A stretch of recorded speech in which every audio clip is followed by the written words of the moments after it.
कर नमस्तुभ्यं प्रभाकर नमोऽस्तु ते।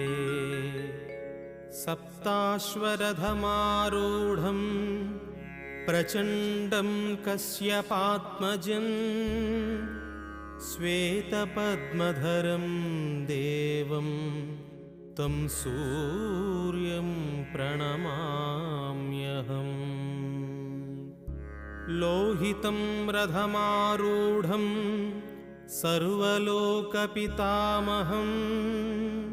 महापापहरं देवं तं सूर्यं प्रणमाम्यहम्। त्रैगुण्यं च महासूरं ब्रह्मविष्णुमहेश्वरं महापापहरं देवं